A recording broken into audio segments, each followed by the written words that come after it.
Bonjour à tous, nous poursuivons avec la troisième Mishnah du 8e Pérec.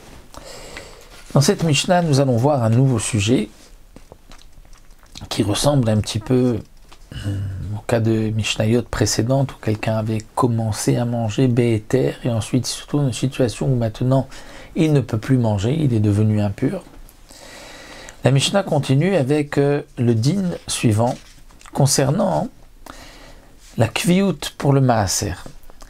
C'est-à-dire que il n'y a pas d'obligation de prélever trumot ou maasrot tant que il n'y a pas eu le gmar melacha, c'est-à-dire qu'on n'est pas terminé avec les fruits ce que l'on doit faire avec la récolte. Mais il faut aussi une autre condition, il faut que cette récolte rentre dans la maison. Tant que on n'a pas rentré la récolte après le gmar melacha, une fois que tout est terminé, par exemple le blé qu'on l'ait enlevé donc de son écorce, qu'on en a fait un tas, le miroir, qu'ensuite on va rentrer dans cette maison, dans une maison, tant que l'on n'a pas fait cela, il n'y a pas encore de ligne de tevel et on pourrait manger la récolte, sauf que les chachamim ont interdit de la manger à chilat keva, c'est-à-dire lorsque on se fixe pour manger. Mais si on mange à rail, en marchant, en passant juste un petit peu, dans ce cas-là, il n'y a pas d'interdiction, même médirabanan. Il y a certaines choses, comme nous allons le voir, qui vont faire qu'à partir de maintenant, on ne peut plus manger tant qu'on n'a pas prélevé le maaser. Et dans ces choses-là, ce serait interdit de manger même achilat aray. Parmi ces, il y en a 6 que nous verrons Bezrat Hashem dans Masechet Maasrot. Mais entre autres, il y en a 2 dont notre Mishnah nous parle ici, c'est Shabbat. Parce que lorsqu'arrive Shabbat, comme il y a le repas, a une importance dans le Shabbat, donc immédiatement lorsque rentre Shabbat, il y a maintenant une interdiction de prélever, de consommer même achilat aray tant qu'on n'a pas prélevé. C'est d'ailleurs la raison pourquoi, comme on dit dans Bameh Madlikim, juste avant l'entrée de Shabbat, on doit demander Isarten, parce qu'ensuite, si on n'a pas prélevé le maaser, on ne pourra plus manger. Et il y a aussi la cour. Lorsqu'on fait rentrer dans une cour, à partir de ce moment-là, on ne pourra plus manger sans prélever. Donc la Mishnah nous parle ici de quelqu'un à Yaochel Be'eshkol. Il avait coupé dans son jardin une grappe de raisin. Il était donc dans un jardin en dehors de la cour, en dehors de la maison, et donc il en mange achilat aray puisque ce n'est pas encore rentré dans la maison. Donc c'est pas qu'il s'assoit, il mange un repas fixe, aray. Au passage, nous verrons aussi la définition de aray dans Masechet Maasrot. Et donc, pour l'instant, il a le droit donc de manger.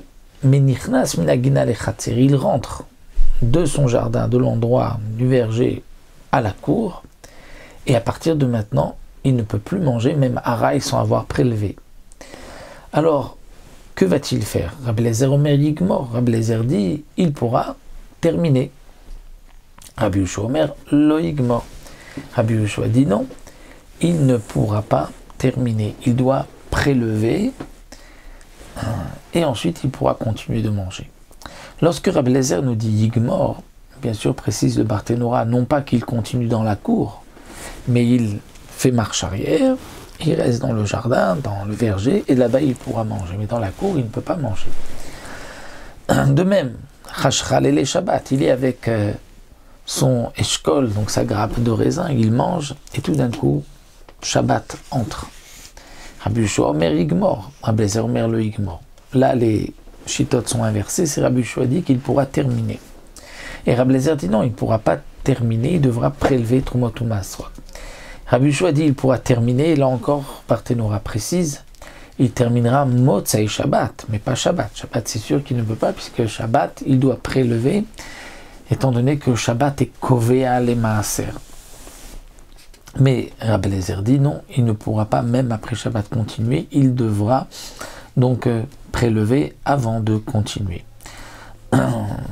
Comment se fait-il que dans le premier cas, ce soit Rabbi Eliezer qui permet de continuer, Rabbi Yehoshua interdit. Dans le deuxième cas, c'est le contraire, c'est Rabbi Yehoshua qui permet de continuer, Motzei Shabbat, et Rabbi Eliezer qui interdit.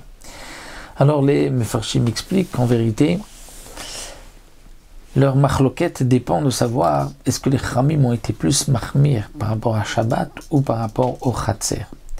Pour Rabbi Eliezer, les Chachamim ont été plus mahmir Shabbat parce qu'ils ont eu peur que si on est Mekel, on lui laisse terminer, eh bien ils vont ensuite négliger ce principe que Shabbat fixe l'obligation de prélever le Maaser. Mais la cour, étant donné que ça ressemble à la maison, donc les Chachamim n'ont pas eu peur. Ils ont dit les gens vont savoir que la cour c'est spécial. Rabbi Yehoshua pense le contraire. Pour la cour, on a été mahmir parce que la cour c'est une action, on est rentré dans la cour, donc on est plus mahmir. Alors que Shabbat entre, on n'a pas fait une action. Shabbat arrive tout seul, et donc c'est pour cela que il y a cette différence. C'est-à-dire que lorsqu'il y a une action, donc cela ressemble à faire rentrer dans la maison. Donc on fait rentrer dans la cour, on a été plus mahmir. Donc voici cette marloquette, Rabbi Eliezer, Rabbi Yehoshua, et Bezrat Hashem, on continuera avec la 4e Mishnah dans un nouveau sujet, le sujet donc d'un liquide qui est resté découvert.